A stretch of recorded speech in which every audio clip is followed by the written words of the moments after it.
In this week's episode, we help a first-time buyer find a suitable vehicle within a tight budget. Sedan options from Toyota and Audi. We compare those two products. And we take a closer look at maintaining a BMW that's racked up nearly 300,000 kilometers. Hello and thank you for tuning into Buyer's Guide. Every week, we try to provide you with useful advice, whether it relates to buying, selling, or maintaining a vehicle. Of course, we couldn't do it without the help of our panel of experts. Joining us this week are two familiar faces, Gift Makoti from Gifted Media and Richard Marshall from Cherry, South Africa. Once again, gents, thanks for joining us. Good to see you back in studio with us. Thanks for joining us, gentlemen. All right, let's just get into our first question, which comes from Randy, a first-time car buyer with a budget of 60,000 Rand. He's considering the Hyundai Getz, Toyota Tazz, and VW Golf Mark 1. But he's also open to other recommendations, whichever car he decides to buy and however reliable it has to be. Gentlemen, 60K is not a lot of money, but you know, if you got someone like Adam in the car business, you might just find that unicorn. You can buy 60 grand cars. I think you get them, at the drive-through. They come in a little box. in like a. But he must steer clear of the Golf Mark 1. Yeah. 60 grand doesn't buy you a lot of car, unfortunately. Unfortunately. Yeah. In a gift, 60,000 Rand, what would you put him in? From the options they gave us, definitely the Getz. Yeah. There's plenty of them on the road. It's South African, one of the much loved cars. And it's a good car. It's a reliable car. Absolutely. And definitely not the Mark 1, unless he's got the budget for the handles and everything. Yeah. And definitely not the Tazz. You're not going to find a well-looked after Tazz, at least now. They're old and tired. They're old and tired. The services are uneven. So I'll definitely put him in a Getz. There's other options you can look at. With 60 grand, if he looks properly, he may also find like a 1.4 Polo. Might find one that's He'd find a Kia Picanto.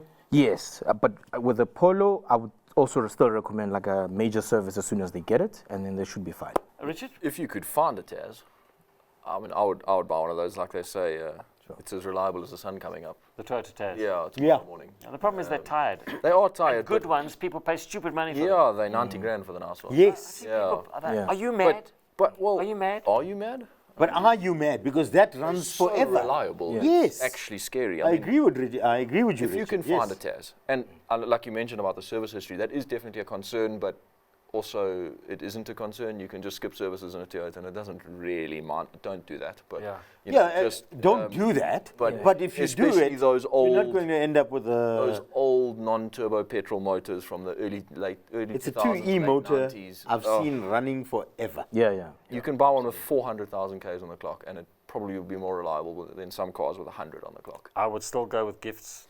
Get's definitely going to be newer. Gifts. It's going to have airbags. Well, it might have some airbags if you get a slightly newer one.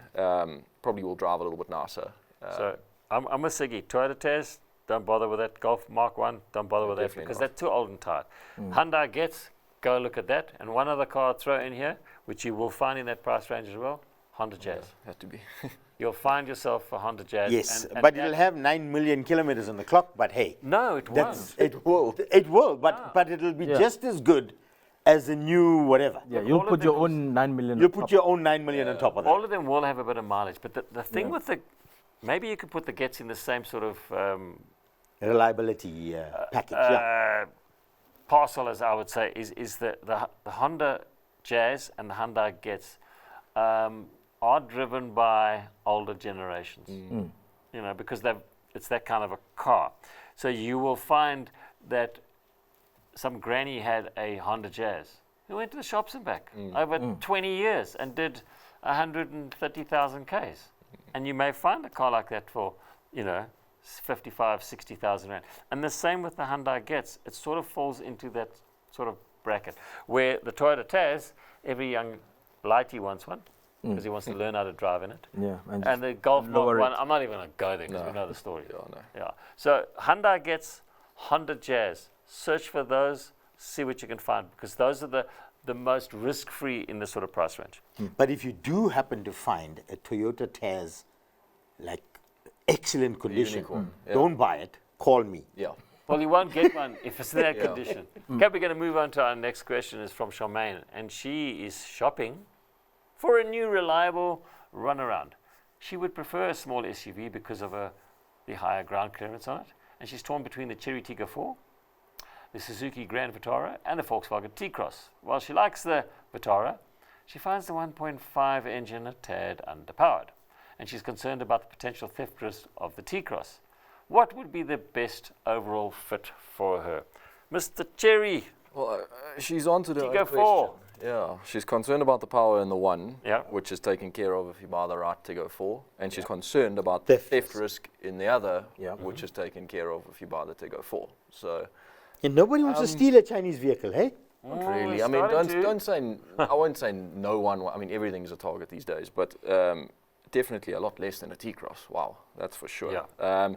You know, and I know exactly what you're saying about the Grand Vitara, because we do have a non-turbocharged version of a Tiggo 4. Very efficient, but you know, not the most sprightly thing. Gentlemen, what do you think is a budget? She doesn't give a budget here. I would say about 350. 350. Yeah. Well, Why can't she look at a Suzuki Fronx? because Also it's exactly the same engine thing as that's a in the Grand Grand Vitara, Vitara. except it's got a slopey roof. Yeah. I'll still go for the Franks. I'd go for the Fronx. In the manual, though. I'd definitely go for the Fronx. With that kind of money. Look, for 350, the thing is, you can get a turbocharged Tiggo 4, which, if she, weirdly enough, is very concerned about the speed of the car. Not a lot of people Power, are yeah. when they're buying SUV. you know, But she's buying an SUV. Yeah, but they normally just want something that from A to B, you know. But A run around. She needs a little she run wants a run around. But if she's worried about the way the car actually genuinely drives, well, there's kind of only one way to go here, unless you want to spend a whole lot more money. Yeah. So You see, the problem here is she sold her VW Golf 1.9 TDI. TDI, yes. So now we know that car is, or any diesel car with a 2-liter, call it a 2-liter diesel engine in a small Polo or Golf, it's got plenty of grunt, plenty of torque. Yeah. So, Charmaine, anything that you drive, you're going to say, And not it's enough power, underpowered. Yeah, So absolutely. my advice to you would be, I like the Suzuki Grand Vitara and the Fronx, basically same car. I actually prefer the Vitara because I prefer the styling of it. It just suits me, but other people, the Fronx is great.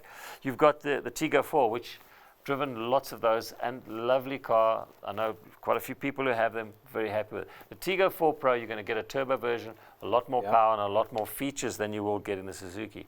But they're both excellent cars. Is to go and drive those vehicles and see how you feel about it, because your problem is not the cars that you're going to buy, it's the car that you had before, which makes everything else look like a donkey. yeah, Yes. 1.9s. 1.9 TDI. It's a They 2-liter move. turbocharged diesel engine. I'm actually surprised they let go of that car. Yeah. Yeah. Well, look, I mean, you don't know, maybe it was just tired and fraught. They don't It- get tired. It's like buying it's like having a BMW M car, and then you can't afford the new ones now, so you go buy yourself a 318. Yeah, I was just going to think about Like, 318. this guy's not good. Okay, so don't go away, because after the break, unlikely sedan rivals from Toyota and Audi go head to head. And we recommend the ideal Bakkie for driving around town and on a farm.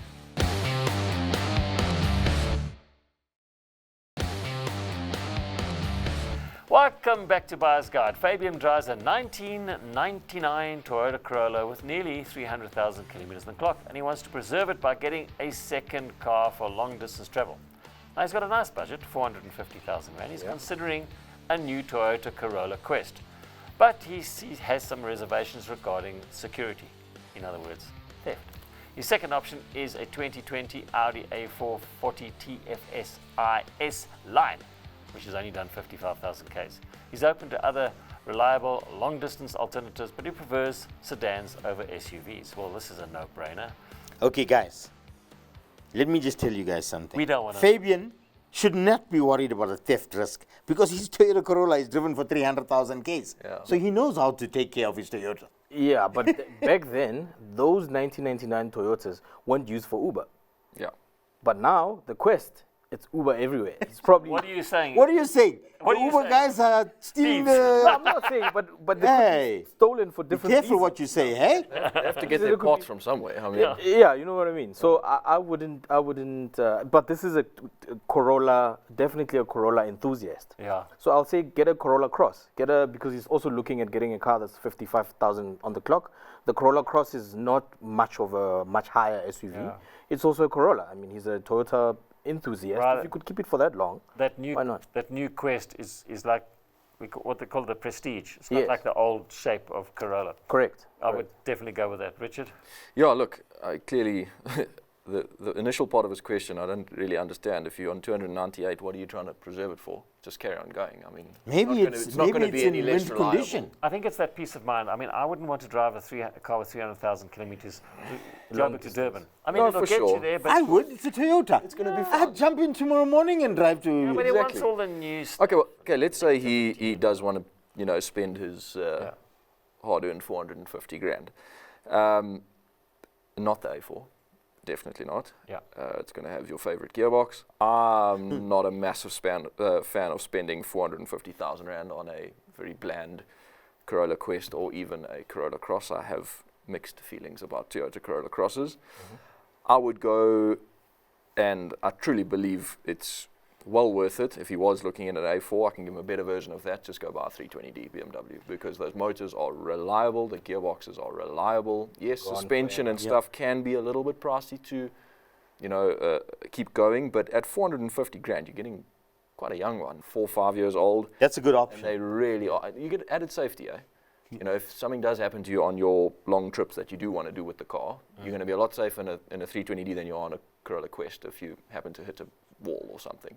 Avoid the walls. You got run flats. There are just added benefits of having one of those. And genuinely, a 320D is a reliable car. I like that option. It's a good option. I like that option. But Fantastic. I can see from this kind of thing that he's not somebody that's I want an image car, I want a fancy car. He wants something because he's had his Corolla for so long and it's lasted him for so long. He's like, I don't care about other cars. I want this. I want reliability and I don't care about image and I want a car that I can buy that's going to go another 300,000 k's. I would say definitely go along, buy yourself the Corolla. It's not the fanciest thing, but in this is 1999, so how many years ago was that? 26 years ago. 2051. Yeah, 2051, you'll be sending us an email saying, do you remember the time? And I'll be like, I'm dead, dude. If Adam is still Dead and around gone. in 2051. I will be dead and gone, but the car will still be going. So go for the Corolla. It's a no-brainer. Right, our next question is from Karabo, a 20-year-old from Rustenburg. He would like to help his dad choose a Bakkie in the 800,000 rand price range. Nice budget. His father plans to keep the vehicle long-term for daily use and farm transport. He's considering the Toyota Hilux. Should I go through the rest? Yeah. Isuzu D-Max and the Ford Ranger. Karabo loves the Hilux but worries that owning one means sleeping with one eye open. Which one would we recommend? Left eye. Yeah, right eye for me. That's my dominant eye. I have a saying with double cabs these days. If you're going to buy one and drive it under warranty and rotate it like most people rotate their cars, buy the Ford. Because it's the best Bakkie to live with. It's the most practical. It does everything the best while it's under warranty. Yeah. That is the caveat. That is the caveat. So You're gonna sell it sorry, after just say 4 that years. again. I like to hear, I want everyone to hear what you just said. Well, if The you've got best warranty, Bakkie to drive under warranty. yeah, 100%. If you're going to rotate it after 3 to 5 years or something like that, or you want to extend your Ford plan till the cows come home, fine. But if you're going Now, to drive having it out of s- warranty, then you need to switch your approach. Then But you need to having go- said that, Richard, yeah. while driving it under warranty, you also want to drive it under warranty. You don't want it to be at the dealership. Let him finish. You don't want it to be at the dealership. You know what I mean? No, 100%. It's really not that bad these days. I know what you're saying. The old 3.2s and 2.2s tainted everyone's feelings towards those things, and rightly so. But if you got a warranty, you got a warranty, and it's a factory warranty. So I think they say, he wants to keep it for a long time. So for me, D-Max, so you don't have to worry about the whole being borrowed without asking, your Hilux, or Triton. I would genuinely, for 800k, you can go and buy, The brand new walk one. into Mitsubishi and just say, where do I sign? Not haggle on price, and that's what I genuinely would go and do. Because for me, and I wouldn't buy the brand new one that's just come out. Oh, why buy not? The extreme, Oh, of no, the old version. buy the new one. The new one's lekker. Looks lovely. The new one is For gorgeous. 800, Let's give Gift a chance. What do you think, Gift? Initial thought here was the D-Max because of obviously the safety issues.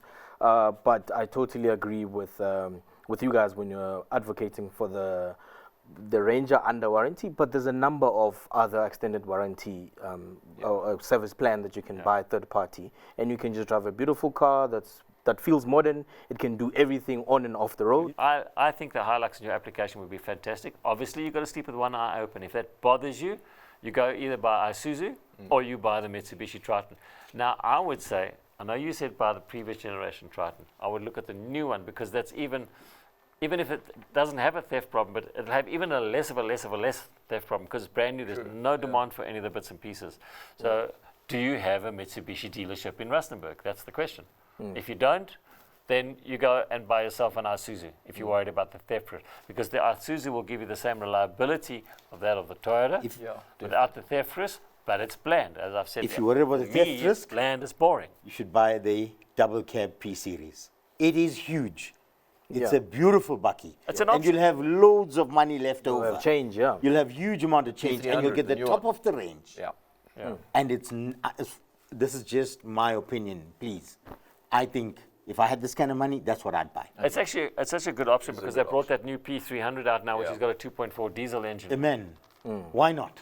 Yeah, Why not? there is no. You'll leave there's no 200 grand in your pocket. Exactly. With a sunroof. Yeah, hey, you get a sunroof. Huh? That's it. Yeah. So there's some other options that we're giving you. The P300 is not proven. The Triton is. The Toyota is. The Isuzu is. But The Navara also is. well, there's another There's one. another option. No, Another listen, they Navara. are- We actually you can forgot. get deals Navara, on them there's- right now. Yes. Yeah. 800k, you'll actually get a new Navara. You get that just underneath the Pro. Yeah. I don't want to sound like I'm advocating for them, but I just No, one of my but more favorited I forgot about it. It's Bakkies, really and good Bakkie. Yeah. I think if you That's why you got me. do Eh? a finance deal at the moment, they give you like 110 grand off the price. It's crazy Do stuff. they give it in cash? Can I? Unfortunately not. No, you're buying your rate. But Yeah. that is a good option, definitely. That's And you will still save a chunk of cash. It'll be a similar scenario to the P300, and then it makes, I suppose, buying the P300 quite difficult again. Yeah. Because you're going to buy a Navara rather. Go. I mean, there's a couple of other extra options there. Go and have a look and test drive them. See which one that you come up because your budget you will get top of the range of 90% of them, and you'll buy something really nice. Okay, we're going to take a short break, but when we get back, we take a closer look at preventative maintenance on high mileage BMW 1 Series. And we explore aftermarket warranty options for the Mazda 3.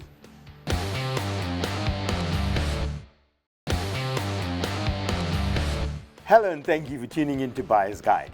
22-year-old Bilal owns a 2013 BMW 120D with nearly 300,000 kilometers on the clock. He is kept up with regular maintenance and the car drives well without major issues. However, he has heard concerns that the car may start experiencing problems when it breaches the 300,000 kilometer mark. He is seeking advice on any potential issues or components that may fail or break due to the high mileage. Now, gentlemen, any car that gets to 300,000 kilometers is already a good car. Absolutely. So if you got to expect something to go wrong at this mileage. 100%. No car's bulletproof. And I think it's a good thing that he is seeing that we're on 300,000 and maybe he hasn't heard any sounds or anything, but because it serviced him so well, which I think cars should, this is what cars should do. They should give you the kilometers that you require up to this point. And I think this is fantastic. I leave the technicalities part of what needs to be changed afterwards, like a major service or your suspension or all those things. But I still say these 120Ds or 20Ds from these Germans, immaculate cars. This is what we often say on the show about recommending specifically the BMW with that 2 liter diesel motor. Doesn't Yeah. matter what version it is, a 1 Series, 3 yeah. Series, X3, X5, whatever. Good engines. Richard, So, yeah, a little bit more detail because this is something I'm quite familiar with. Damper pulley that goes on the front of the N and M engines, which this should be an N47. Yeah. Honestly, that's about it internally in the motor. You can have fuel system issues, but I'm one of those guys, if it's not broken, don't fix it. You know, you have those people who say, oh, you must pull the injectors and replace them at 250,000. No. If you put the good fuel in the car, I'm an advocate for Shell V-Power diesel because it's got additives in it that keep things clean, and you also get... You can always buy aftermarket additives. You can, but then in terms of the rest of the actual car suspension, it's 2013, so it'll be just F-body or either a very late E-body, and they do child air suspension. So you're going to have shock mounts and absorbers and stabilizer links and all that type of stuff. It will start to give up if they haven't already, but that is a solid car. That will carry on going. In terms of the engine, it's very difficult to say. You know, we could say to you, regular service and maintenance is important. And obviously higher mileage, you want to shorten that interval. Don't do it every 15, 20,000 Ks. Change the oil every 10,000 Ks. You know, at least. Oil and filter every 10,000 Ks, good quality oil. Those are the kinds of things that you need to go on. Get yourself in, aftermarket injector cleaner you can throw in the tank. It'll run through the system and keep things clean. But you can have a catastrophic failure tomorrow. With that kind of mileage, doesn't matter if it was a Toyota badge on the front of the car or a Honda badge or whatever it is. You can have... Anything can happen at 300,000 kilometers on any car. Just think how many times that piston has gone up and down in 300,000 Ks. We are talking billions of times. So things can wear out and they can fail. Or you can get another 300,000 kilometers. Without any hassle. It depends on how you drive it, how you look after it. You know, but I think with a high mileage car, maintenance is imperative. I think Bilal's gone and done exactly what you're saying, Adam. Yeah. I think he's probably also changed his service intervals because he's had regular maintenance, and that's why he's got 300,000 kilometers. Yeah. This is a perfect example of what we And advocate. potential to have more. Those diesel BMWs love an early oil change. Yeah. I would go every 7,000. I recently had one, and 7,000 and something. I don't know if you guys are aware of that product called Ceratec from Liquimoly. Yeah. Throw that in a diesel engine. It'll even go as far as improving your fuel consumption, and that is from experience. That thing can save your motor. But yeah, fresh oil consistently, and that car, there's many in South Africa, 20Ds running around with an excess of 600,000 Ks on the clock. I've seen them with my own eyes, and no major failure. It all down to maintenance. Exactly. Maintenance, and then maintenance. Do some maintenance, yeah. Okay, we're going to wrap things up with a question from Tembani. He's 24-year-old first-time buyer. He recently financed a 2020 Mazda 3 Estina with only 44,000 kilometers and a full service history. With no manufacturer warranty or service plan left, he's seeking advice on a reputable aftermarket warranty providers. Typical costs covering, what do they cover? He also wants to know if servicing should be done every 10 or 15,000 kilometers or sooner, and what a routine service on a Mazda 3 usually costs. So there's lots in it. Mazda 3, it's done 44,000 Ks. Do you need an aftermarket warranty? What do you guys think? Warranty, no. I wouldn't even opt for a service plan because it's a naturally aspirated 2-litre. How expensive is it ever going to be to service? Not much. Yeah. One thing I do want to add here, he bought it from a dealership, and the dealership provided a 1-month warranty. That's well, not then right. that's not a dealership. Yes. That should be 6 It months. should be 6 months, am I right? So he needs to check up on Unlimited that. kilometers. Yes, that should be, he needs to check up on that. Aftermarket warranty, guys, there are plenty, but go with the big guys, Innovation, Motor Art, VAPS SA. Matter of fact, I wouldn't even recommend it. I wouldn't either. Mileage is too low. Neither. Your car, if you said to us it's 144,000 Ks on it, maybe. Gift, what's your feeling on this? I totally agree with you guys. There are plenty of reputable third-party maintenance guys you can get, but naturally aspirated, this car is not going to cost him a lot to maintain. And if he changes his intervals, maybe when it reaches 100,000 kilometers to 10,000 Ks, yeah. Ks, that should also give him a bit of life left. So I think you guys are right. Let's rather not advise him to get a. You know what, guys? I've never warranty or anything seen like that. an aftermarket warranty actually help a client. I have. But at a battle. There's no... That for me is I've never.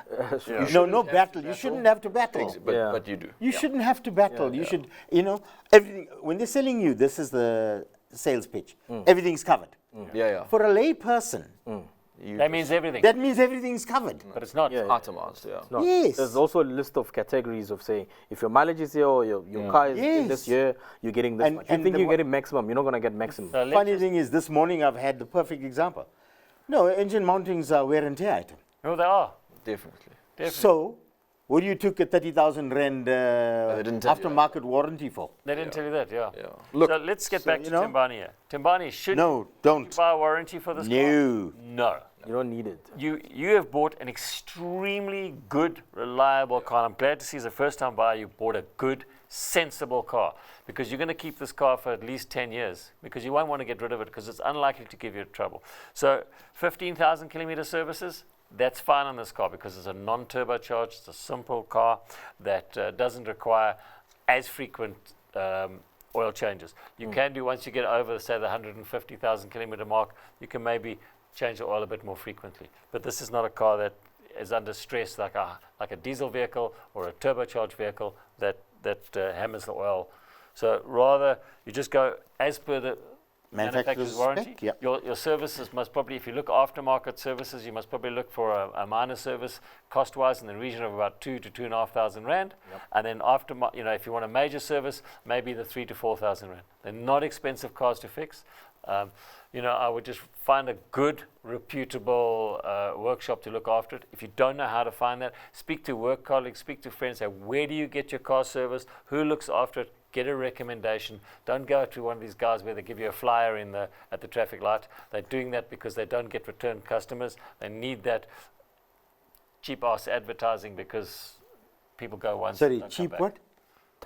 I didn't say that. You know what I mean? No, but look for a good guy. Yeah. And don't waste your money on an aftermarket warranty. Yeah, don't. Because if anything breaks on your but car, it'll be please- around 300,000 Ks and your warranty would expire then anyway. So Adam, they should listen. listen to Richard. He should definitely, Timbani should go back and say this is not a 1 month. No. Not on a second-hand car. There's no 1 month dealership. Unless it was 144,000 kilometers on the clock and this dealership removed the one. Yeah, well, that's another issue. Oh, don't even go down that road. But you bought, Eh? as I say, you've bought a good car. And Richard is quite correct, and this is for other people as well, not for this particular application.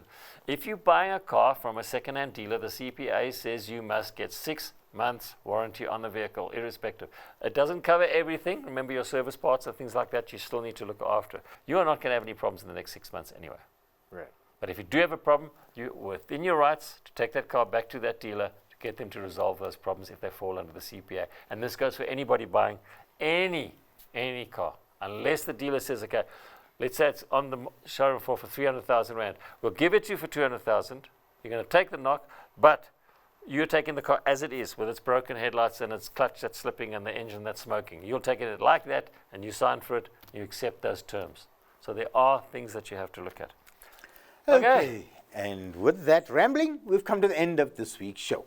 If you have a question for the team, you can send an email to buyersguide@ignitiontv.co.za. And please remember to include as much detail as possible. The more information we have, the better we can help you. That's right. Okay, Gift. Richard, once again, thank you for joining us here in studio. Oh, Thanks for having us. Thanks for Yeah, taking great. time out of your busy schedule to come and sit here and give us a hard time. Until next time, please, guys, buckle up, stay safe on the roads, and stay out of the emergency lane.